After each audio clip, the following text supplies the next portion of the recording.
La revista de opinión Democracia agradece el patrocinio de... Elijo un banco verde. Produbanco. En pro de ti. DIRM, el primer inmunomodulador de origen natural. DIRM, una promesa de vida. Conviértete en una estrella de película, solo en Primax. Primax, siempre más. Con seguros de Quinoxial puedes ganar un auto 0 kilómetros al adquirir auto conectado SmartTag o auto seguro. Mutualista Pichincha, 60 años construyendo tus sueños. La solución está en tus manos. Ahorremos luz. Empresa Eléctrica Quito, con conciencia energética. Andalucía, toda una vida mejorando otras. Paseo San Francisco te trae un concierto de nostalgia y lo mejor del pop de los años 80. El Dorado Restaurante. Cocina peruana e internacional. Reviva y disfrute sus momentos especiales en el mejor restaurante de la ciudad. A partir de este momento, Exa FM, Democracia AM y Democracia TV presentan el programa de información y análisis más influyente de la radio. La revista de opinión Democracia.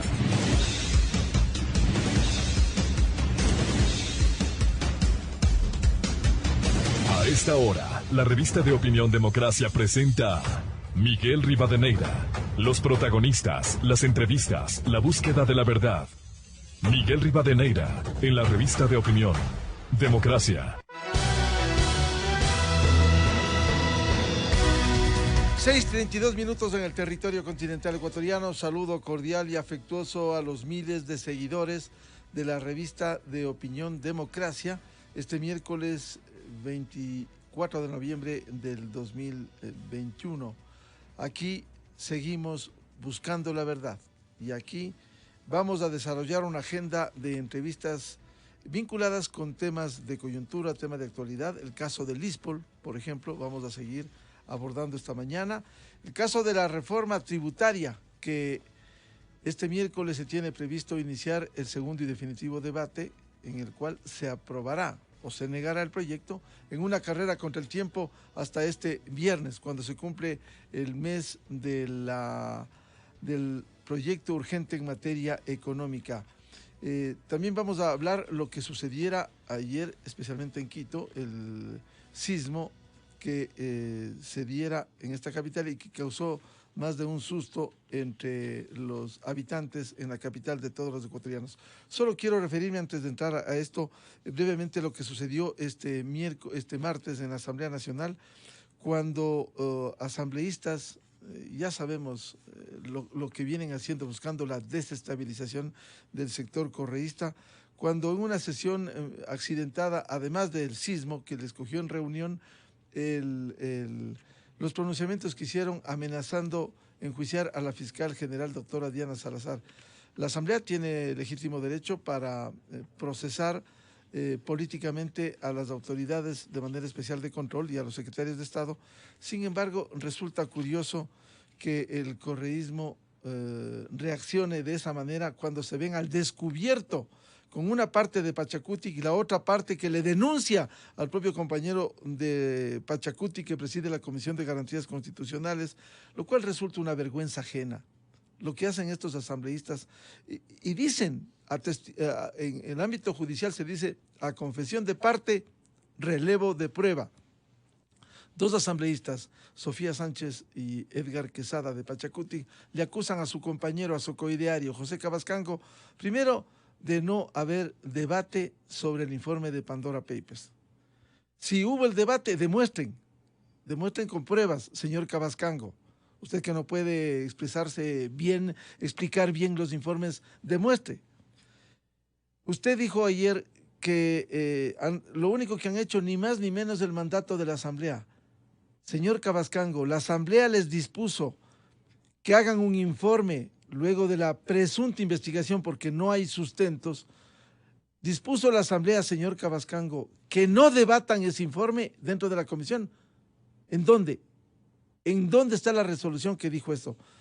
Que cambien los contenidos, como han denunciado sus coidearios, señor Cabascango, los asambleístas Quesada y Sánchez. Hubo ese mandato de la Asamblea, el Pleno de la Asamblea, para que hagan eso. Hubo el mandato para que incluyan luego las conclusiones y no antes de la presentación sin debate.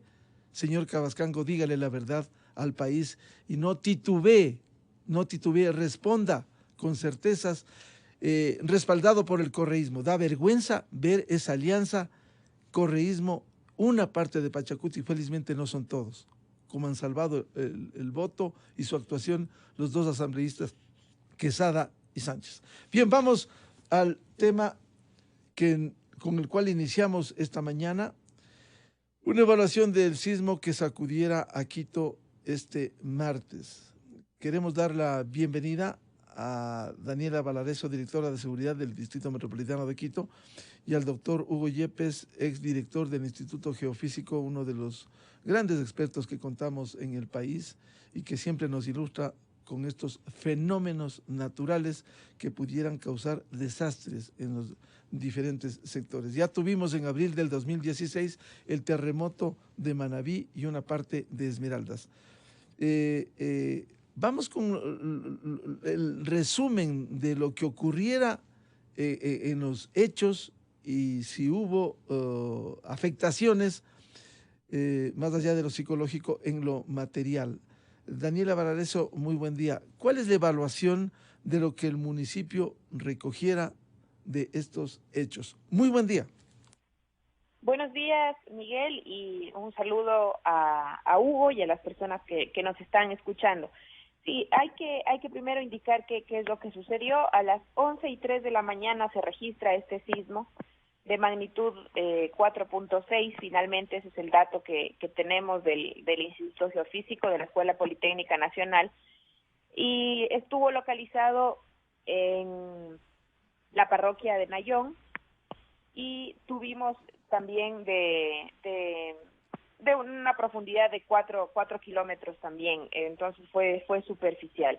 Tenemos varios incidentes reportados. Hasta la rueda de prensa que dimos en la tarde del día de ayer eran 26 incidentes, pero el último registro, ya hasta las 11 de la noche, que es el último informe que tengo en la Secretaría de Seguridad, tuvimos 53 incidentes. 31 viviendas con afectación en su mampostería.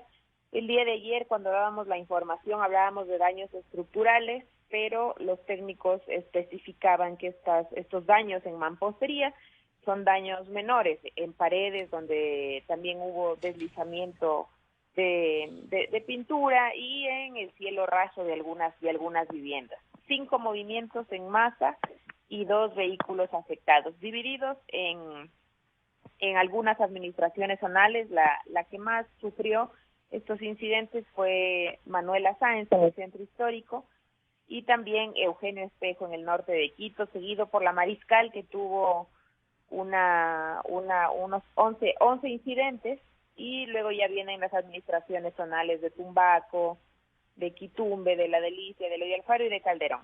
Todas los incidentes ya están siendo atendidos. El día de ayer hubo una respuesta inmediata de emergencia y ya se está coordinando con las instituciones municipales para que vayan haciendo los análisis, por ejemplo, de las casas patrimoniales, de las paredes cuarteadas, de las caídas de techo. Hubo postes en riesgo también, deslizamiento de tierra en vías, taludes en riesgo, etcétera. Eso es el reporte que tenemos. No hubo una sola vida que lamentar, y los daños han sido menores en consideración a este sismo que fue poco profundo. En Nayón, ¿cuáles fueron los resultados de la evaluación? Allá, que sigue siendo la zona de Eugenio Espejo, hay 19 incidentes. Estos 19 incidentes están divididos por estos daños que le digo en mampostería, afectaciones en postes, colapsos estructurales. Hubo un movimiento de un talud. En su momento hubo preocupación, sí, por el deslizamiento de tierra cerca de la avenida Simón Bolívar y en la avenida Conquistadores, que fue cerrada y luego habilitada, pero no hay mayores incidentes que no sean en la mampostería de edificios, de hoteles y de viviendas que hayan afectado considerablemente a estos espacios. Bien, queremos dar la bienvenida a Hugo Yepes, el director del Instituto Geofísico de la Politécnica Nacional. ¿Cuál es la lectura científica, técnica de usted? ¿Sigue siendo esto parte de la falla geológica que tenemos debajo en Quito? Muy buen día. Sí, efectivamente, buenos días Miguel, buenos días Daniela y a toda la audiencia. Efectivamente, ¿no? La falla de Quito tiene una estructura compleja, larga, se extiende a lo largo de unos 60 kilómetros en lo que sería en las colinas del lado oriental de la ciudad de Quito, ¿no? Hacia un lado tenemos el Pichincha y hacia el otro lado tenemos unas colinas que no son volcánicas, sino que son producto de esta deformación, de este desdoblamiento de un bloque completo que es toda la plataforma de Quito, que a lo largo de algunos decenas de cientos de miles de años se ha ido levantando poco a poco, y doblando y generando esta arruga, este pliegue, que son las colinas del oriente, perdón, de la ciudad, que las pueden ver como las lomas de Tendací, de Yumbicí, de Batán La Bota, de Catequilla, lo que está finalmente en la zona de Calderón, ¿no? Entonces, esta es una estructura profunda que en superficie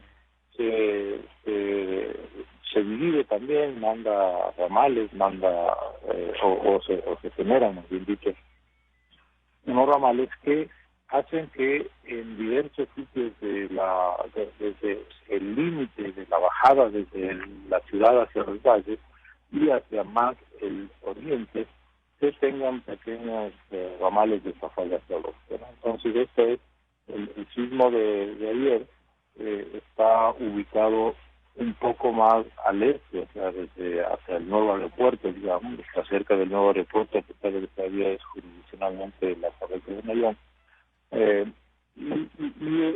No está ubicado como otros sismos más fuertes que han estado más cerca de la falla principal misma, que es, por ejemplo, recordaríamos el sismo del 2014, ¿no? Está más cerca de Pomaxi, está debajo de Pomaxi, este en cambio está un poco más profundo, pero está cerca de Puembo en este caso, ¿no? Pero todo esto, toda esta gran evidencia geográfica, en realidad es una evidencia geológica muy potente y muy compleja, y por esto el origen de estos sismos varía un poco. Sin embargo, todos ellos son muy cercanos a la ciudad, y por eso se lo sienten muy fuerte, ¿no?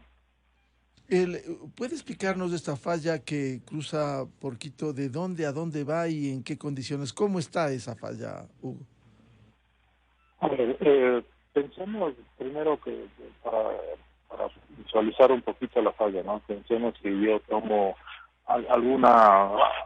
digamos, un pedazo de papel, ¿no? Y lo empujo de lado y lado, entonces ese papel se va a doblar y va a generar un abombamiento, que sería la falla, ¿no? Y claro que en profundidad está rota, y por eso hay dos bloques. Pero en superficie, nosotros nos damos cuenta, ¿no? Estamos en el aeropuerto del norte, digamos, del antiguo aeropuerto en el norte, vamos un poco más al norte, seguimos en esta zona, pero luego tenemos que bajar hacia la zona de Carapungo, ¿no?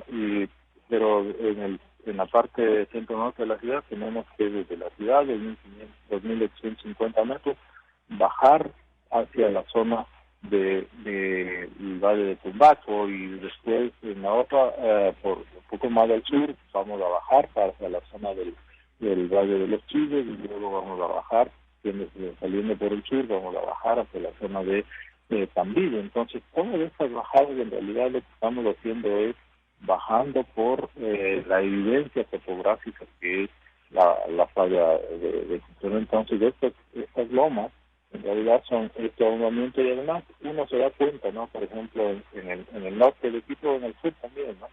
Que si uno va, por ejemplo, por la avenida Colón, y de pronto llega a la 6 de diciembre y sube abruptamente, ¿no? Y viene por el Estadio Olímpico, llega al Estadio Olímpico y sube abruptamente, pero en el sur también por la Centro-Sur, por la Alpaguasi, por ejemplo, llega y sube abruptamente hacia la avenida Simón Bolívar, y más al sur, en la línea del tren, también se topa con algo, y están todo este desarrollo de la ciudad en estas lomas que ven hacia la ciudad. hay los miradores de la señal de libertad. De hecho, es parte de la geomorfología de la falla que muestra lo potente que nos está dominando todo nuestro paisaje y en realidad está dominando todo el desarrollo de la cuenca de Quito, donde hace 500 años recién nos asentamos nosotros como ciudad. Bien, quiero volver con Daniela Valareso, directora de seguridad del Distrito Metropolitano de Quito. Si bien este susto que se pasó en la capital por el sismo de ayer, 11 horas con 04, según el reporte del geofísico, ¿cómo actuar, cómo prevenir? Quizás la prevención es fundamental. Cuando uno lee las recomendaciones, lo que debiera hacer antes de un sismo, estar preparado, durante el sismo y después de un sismo. ¿Cómo trabajar con la ciudadanía desde un espacio de la prevención? Daniela, por favor. Es Miguel, una pregunta muy importante. El día de ayer pudimos ver casa adentro en el municipio la falta de preparación ante este tipo de eventos. Primero hay que recordarle a la ciudadanía que la protección de su vida es lo primero, ¿no? En el municipio, mientras estaban en la sesión del consejo, los concejales, muy pocos pudieron reaccionar ante este evento, pocos fueron los que estuvieron de pie cerca de un espacio seguro, otros estuvieron debajo de la mesa de la sesión de consejo inmediatamente. Vimos, porque yo justo estaba en el momento del sismo en el COE nacional, estaba en el edificio del Ichimbía, del ECU 911, y a través de las cámaras podíamos ver cómo las instituciones, hablo de los ciudadanos que son servidores públicos en el municipio, no tenían un protocolo de cómo manejarse. Entonces, hemos hablado con la Secretaría o el Servicio Nacional de Riesgos para que desde el día lunes, con un cronograma, podamos ir capacitando a los quiteños, iniciando con los servidores públicos que reaccionaron ayer de una manera muy, muy violenta. En cada piso de una institución debería haber una persona que está capacitada para atender en los sismos con un chaleco, una persona que en el piso vaya liderando la emergencia, cómo salir, por dónde ubicarse, cómo pararse. Entonces, sí es una pregunta importante, pero en principio, como prevención, justamente estas capacitaciones son las que nos van a dar a nosotros herramientas para poder estar preparados en estos eventos en los que, como Hugo bien explica, no somos ajenos de que pueda suceder en algún momento y lo mejor para nosotros es tener esta preparación. Esta mochila de emergencia que el Servicio de Gestión de Riesgos habla siempre, que debe contener siempre dentro velas, fósforos, una botella con agua, un radio a pilas, una copia de una llave, una manta delgada, tener un botiquín, y lo principal en estos casos, Miguel, es informarse por los medios oficiales. Ayer tuvimos varias noticias en Quito se registran 8 heridos, hay 3 muertos, hay casas destruidas, que el equipo de comunicación tuvo que ir desmintiendo, pero eso es lo que genera pánico, notas de voz diciendo que se cayeron los puentes, etcétera, etcétera. Entonces, primero estar preparados con este maletín de primeros auxilios o de emergencia, luego conocer dependiendo del lugar en el que estén, dónde ubicarse para poder protegerse. Hay que conocer de qué material están hechas las estructuras que conforman el edificio en el que uno está, en el que uno se encuentra siempre, alejarse de los vidrios, por supuesto, estar en un lugar seguro, luego saber cómo evacuar el edificio, tener una persona que sea la que en el momento del sismo lidere la evacuación del espacio en el que uno se encuentra, estando fuera a dónde acudir, cuáles son los puntos de emergencia, conocer en dónde estar, y finalmente en una reacción positiva saber que probablemente no haya señal de internet, no tengamos luz eléctrica si es que el sismo es fuerte, estar preparados para que con su familia siempre sepan a dónde deben ir, en qué momento se van a encontrar, si es que llegase a haber algo mucho más violento, y al final, Miguel, informarse por fuentes oficiales para no caer y generar este pánico que lo único que genera es complicaciones. Además, informarle a la ciudadanía y a las autoridades que su canal de comunicación debe ser el ECU 911, pueden llamar al 911 y estar informando. De hecho, en el COE es donde se registran estas emergencias y así nosotros podemos ir informándole. Por ejemplo, ayer el director de una escuela del sur de Quito lo primero que hizo fue llamar a decir que los niños de su escuela estaban bien y que no había afectaciones en su escuela. Esos son los protocolos que no conocemos y que van sirviendo para alimentar la información oficial que tiene el municipio a través de la Secretaría y las entidades que realizan respuesta, atención, riesgos y emergencias, y así vamos controlando la información que va saliendo solamente de una fuente oficial. Pero sí hace falta capacitación en los quiteños en este sentido. Ayer lo pudimos evidenciar por las cámaras y principalmente revisándolo casa adentro en el municipio de Quito, vamos a organizar estas capacitaciones con el servicio de riesgos, Miguel. Es muy importante lo que usted ha señalado y que quiero profundizar, el plan de emergencia. Y quizás ya nos olvidamos, no solo la mochila que usted bien anota, Daniela, el plan de emergencia, en donde uno debe saber por dónde va a circular, en qué condiciones, peor si está en un edificio, en las oficinas, en la casa, verificar, tal vez esto nos cuesta tiempo, ¿no? Pero al menos en las oficinas, saber cuando hay elementos colgantes, puede ser lámparas, incluso soportes de televisión que deban estar más firmes, ventanales que habría que asegurar, atornillar si hay necesidad. Y lo otro, los sitios seguros, ya nos olvidamos, porque uno debe tener cerca de donde está sitios seguros, que incluso con rótulos se ha puesto frente a emergencias, como era ante la amenaza cuando se hablaba de una erupción del Cotopaxi. Y lo más fundamental que usted ha dicho, Daniela, que es importante perseverar, fuentes oficiales. Ayer veíamos fotografías en redes sociales de otros eventos telúricos que querían mezclar, querían engañar. Esas son las redes sociales, ¿no? Pero fuentes oficiales como gestión de riesgos, el sistema 911, el propio municipio. ¿Cómo trabajar en esas aristas? Decía el tema del plan de emergencia, el tema del sistema de salida, por dónde salir, cómo actuar y los sitios seguros.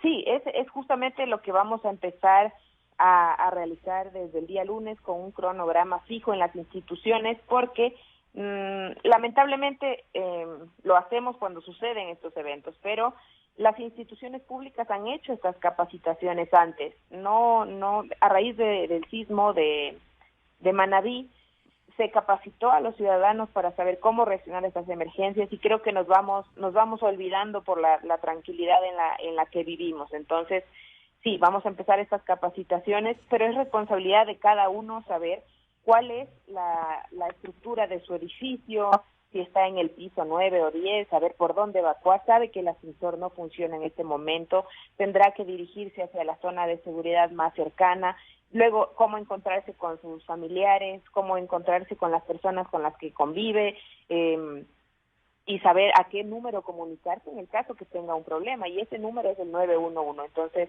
sí hace falta esas capacitaciones, las iniciaremos desde el municipio, y los mensajes siempre que la ciudadanía tenga dudas, que revise el servicio de gestión de riesgos para conocer sus puntos seguros, a dónde debe dirigirse, y lo más importante es lo que usted dijo, comunicarse después o en ese momento con fuentes oficiales para no generar caos. Doctor Hugo Yepes, ilústrenos qué hacer frente a estos eventos luego de la explicación científica sobre en qué estamos asentados en la capital, porque casi nos hemos ido olvidando con el tiempo algo que debiéramos tener presentes siempre. Incluso alguna vez usted nos decía, cuando ocurren estos hechos, que uno tiene que estar siempre preparado, estar listo para el próximo sismo, que no sabemos cuándo será. Así es, efectivamente. A ver, tal vez lo que falta decir en la parte científica es que ahora con los nuevos métodos que tenemos, el Instituto Geofísico está monitoreando, por ejemplo, un punto de GPS de alta precisión en el centro de la ciudad frente a lo que pasa en el nuevo aeropuerto. En realidad se ve que este bloque, que es la ciudad, que es donde está sentada la ciudad de Quito, se mueve a unos 4 milímetros por año. Es imperceptible, pero ahora con la tecnología satelital se ve que hay ese movimiento permanente, entonces en realidad está cargándose el resorte sísmico, y ese resorte sísmico tiene un límite que a algún rato se suelta, ¿no? Lo de ayer fue un pequeño recorderis y otro, por ejemplo, el del 2014, sobre el cual todas esas informaciones que circularon en las redes sociales correspondían al 2014, ¿no? Ahí hubo ese, decía, los muertos, etcétera, ¿no? Entonces, el tema es que la carga del resorte sísmico está suficientemente potente como para producir cosas mucho más fuertes, lastimosamente hay que decirlo, pero hay que decirlo por responsabilidad, cosas mucho más fuertes que las de ayer, ¿no? Y si es que ayer vemos que falta, a ver, por un lado falta preparación, ¿no? Pero mucho esa es la dinámica que también debemos romper, y para eso el liderazgo del municipio es muy importante, ¿no? Porque estamos siempre en la preparación, pero no tanto en la prevención. Entonces, pensemos que lo que pasó en el hospital La de Marín, por ejemplo, ¿no? Con la caída de unos cielos falsos, con un sismo de 4.7, 4.8 o por ahí. ¿Qué pasa si tenemos de un 5.8 o un 6.8, que son las capacidades de estas fallas, ¿no? Entonces, ahí en realidad es muy difícil mantener la calma, es muy difícil encontrar las gradas para salir adecuadamente, eso se lo hará después. El tema es que nuestras estructuras, por un lado, no son extremadamente vulnerables, y por otro lado, el contenido, como ya lo decía Daniela también, ¿no? El contenido tiene que ver la estructura, es decir, si yo duermo con un lindo o muy querido crucifijo encima de la cama, eso me puede caer en la cabeza y eso me puede causar daño. Entonces, esta constatación de la vulnerabilidad de la ciudad y de la exposición de la ciudad es muy importante de reconocerla ahora y hacer el trabajo antes de que tengamos estos eventos que sí no son comunes, no han afectado todavía de manera totalmente destructiva a la ciudad, como lo han hecho con otras ciudades. Siempre hablamos del terremoto de Obamba, del terremoto de Ambato, del terremoto de Ibarra, todavía no hablamos del gran terremoto de Quito en la historia de la ciudad.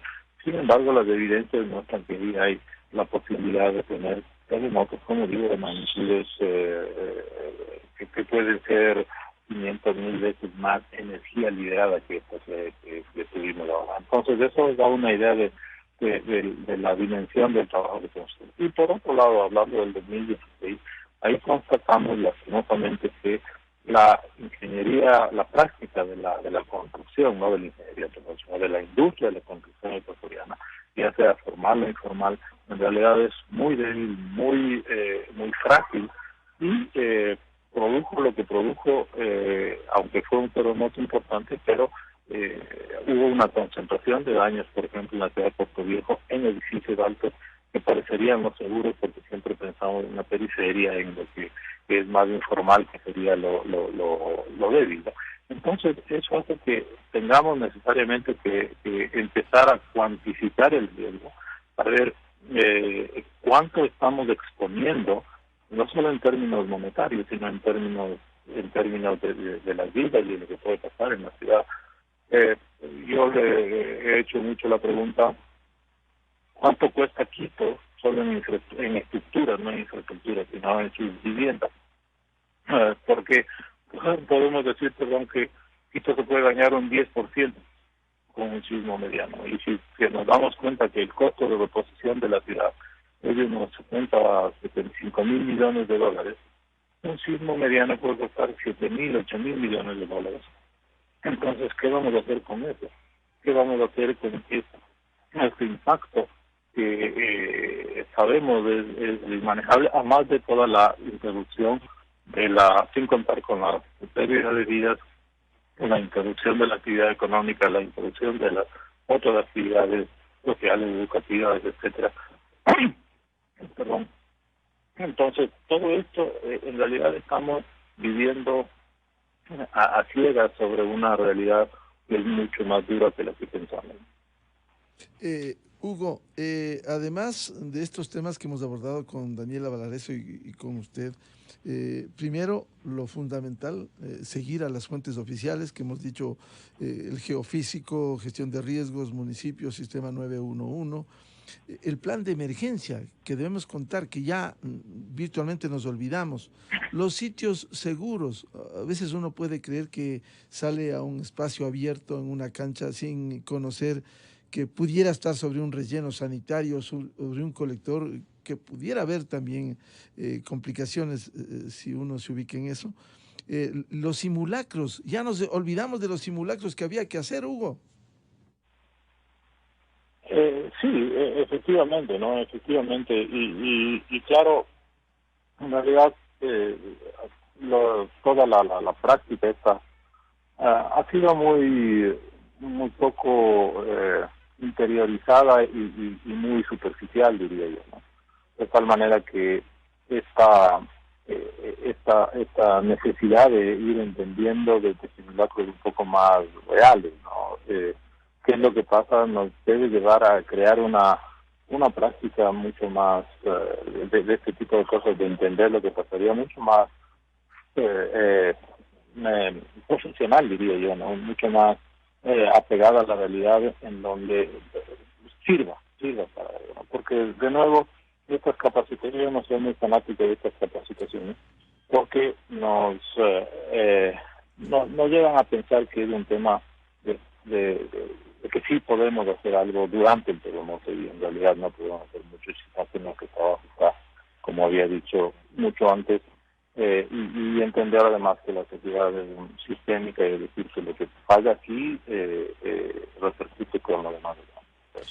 Estas son cosas que tenemos que hacer, y me congratulo por la decisión de la Secretaria de Seguridad de emprender con este tipo de temas, en los cuales obviamente estaremos apoyando muy fuertemente. Señor Miguel, yo tengo otra entrevista que le agradezco mucho la oportunidad y saludo cordial. Hugo, perdón, con esto cerramos. ¿Tenemos que estar listos hasta el próximo sismo? Sin asustar esto, pero al estar asentados en esta falla geológica en Quito. Tenemos que prepararnos y empezar a prepararnos de manera muy consciente, ¿no? Muy consciente, porque de nuevo esto, cuando suceda, es un tema bastante más complicado que lo que podemos ver ahora, ¿no? Bien, muchas gracias al doctor Hugo Yepes, exdirector del Instituto Geofísico de la Escuela Politécnica Nacional, uno de nuestros científicos que siempre nos ilustra cuando producen estos fenómenos naturales, como fue el sismo de este martes en la capital. 7:04 en el territorio continental ecuatoriano. Agradecemos la atención para analizar el evento telúrico de este martes a la directora de Seguridad del Distrito Metropolitano de Quito, Daniela Valareso, y al doctor Hugo Yepes, exdirector del Instituto Geofísico. Vamos a una pausa publicitaria y ya volvemos con uno de los temas del día, la reforma tributaria en el segundo y definitivo debate en la Asamblea Nacional. Invitados para analizar: Jaime Carrera, secretario técnico del Observatorio de la Política Fiscal; el doctor Napoleón Santamaría, abogado y tributarista; y el economista Santiago García, presidente del Colegio de Economistas de Pichincha. Miguel Rivadeneira en la revista de Opinión Democracia. Inicio de espacio promocional y publicitario. Te mereces renovar tu hogar en estos días Black. Participa por la devolución de tus consumos de hasta $1,000.